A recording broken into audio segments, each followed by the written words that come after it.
السلام عليكم ورحمة الله تعالى وبركاته. في الحلقة اللي فاتت شفنا كيفاش كان العالم قبل ما يتزاد النبي صلى الله عليه وسلم، واليوم غادي نقربوا أكثر من الطفولة ديالو.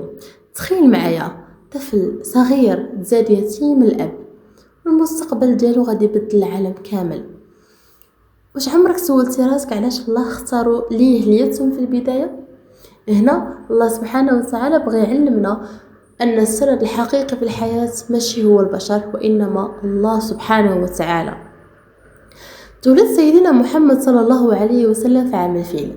باباه عبد الله خرج في تجارة للشام، وفي طريق الرجوع ديالو مرض ومات في المدينة.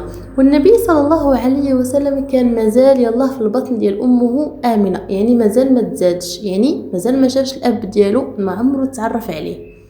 ولكن الله سبحانه وتعالى كان كيربيه بعناية خاصة. من يتزاد النبي صلى الله عليه وسلم، الأم ديالو آمنة عطاتو لواحد السيدة باش ترضعو.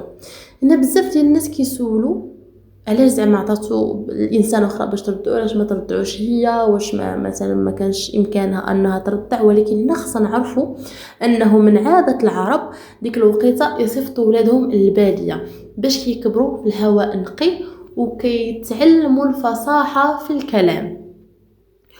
هنا جاو بزاف ديال الناس ديال النساء باش انهم ياخذوا اطفال، باش انهم يرضعوهم بطبيعه الحال مقابل اجر. ولكن من يعرفوا أن الرسول عليه الصلاة والسلام يتيم ما بغاوش ياخدوه من غير امرأة واحدة كانت فقيرة وضعيفة، وكان عندها واحد دابة ضعيفة.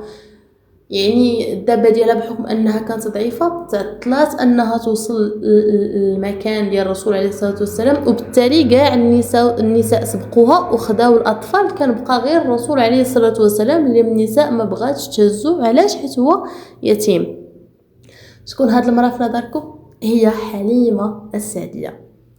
وقالت لراجلها والله ما نرجعوا بلا ولد، غادي ناخذوا هاد اليتيم، ممكن تطرح لنا البركة بسبب هاد الوليد. هنا حليمة السعدية كانت نيتها زوينة، طبيعة الحال أي واحد نيته زوينة ربي غادي يجازيه. هنا بدات البركة في حياة حليمة السعدية. ومن علامات البركة أول علامة أن الدابة اللي كانت جاية بها في ذاك الأول كما قلت لكم كانت بطيئة. يوفوا ركبات في الدابة هي النبي صلى الله عليه وسلم، سبحان الله أصبحت الدابة سريعة، بل أنها سبقت كاع النساء اللي كانوا جاو قبل منها، وسبقاتهم كامل وصلت المنزل ديالها قبل منهم.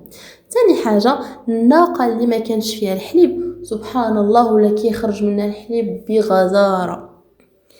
دارهم اللي كانت معروفة بالفقر دخلتهم البركة، حتى الناس ولاو كيقولوا سيروا رعاو الغنم ديالكم في الجهة ديال محمد راه فيها خير. النبي صلى الله عليه وسلم كبر عندها عامين، ومن بعد طلبات منها الأم ديالو أنها تزيد تخليه عندها شوية في البادية، وبقى عندها تقريبا حتى 4 سنوات. هنا غتوقع حادثة شق الصدر اللي هي حدث مهم. في واحد النهار كانوا كيلعبوا مع ولاد حليمة، الرسول عليه الصلاة والسلام كان كيلعب مع وليدات ديال حليمة. واحد شويه جاو 2 رجال لابسين لباس ابيض، شدوه وشقوا الصدر ديالو وخرجوا القلب ديالو باش يغسلوه. واحد من الدراري بقى كيجري وكيعيط محمد راه تقتل، محمد راه تقتل. خرجت حليمه مرعوبه ولقاتو واقف ولكن وجهه متغير.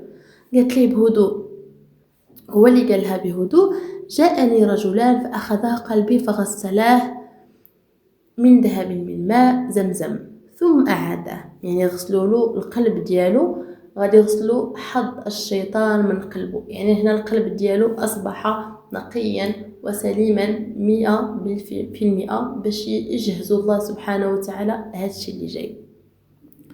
هنا كان تطهير رباني للقلب اللي غادي يخلي ذاك القلب، باش أن القلب يحمل رسالة، أعظم رسالة خصو بطبيعة الحال يكون ماشي بحال القلب ديالنا، حنا خصو يكون نقي وطاهر 100%. هنا حليمة بطبيعة الحال خافت بزاف وقالت أنه ممكن توقع ليه شي حاجة، لذلك قررت أنه ترجع الأم ديالو، وهنا سالت الرحلة ديالو في البادية. محمد صلى الله عليه وسلم رجع لحضن الأم ديالو. آمنة كانت كتبغيه بزاف وكانت كتشوف فيه نور مختلف، ولكن الفقد باقي ما سالاش.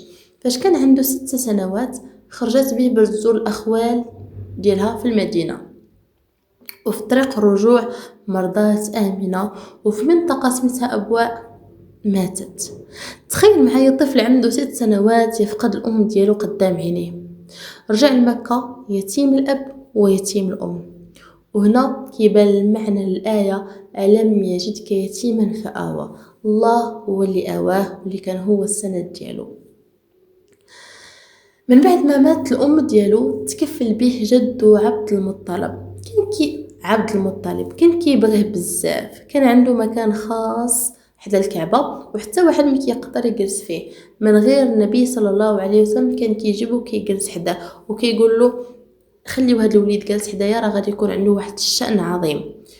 ولكن حتى الجد ديالو مات وهو عنده تقريبا 8 سنوات عفوا. مرة أخرى الفقد. مني مات الجد ديالو تكفل بيه عمه أبو طالب. عمه أبو طالب ما كانش غني ولكن عنده قلب كبير، كان كيحميه كيبغيه كياخدو معاه في التجارة. وهنا بدات الشخصية النبي صلى الله عليه وسلم كتبان: الهادئ الصبور الصادق الأمين وما كيشاركش عبادة الأصنام. كان الله سبحانه وتعالى كيهيئه خطوة بخطوة.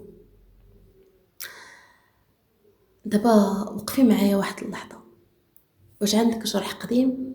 واش عشتي ألم الفقد واليتم؟ شوفي النبي صلى الله عليه وسلم أعظم إنسان في التاريخ، بدات حياته بألم. يعني المعاناة ما كتسدش الطريق. يمكن تكون البداية صعيبة ولكن النهاية عند الله عظيمة.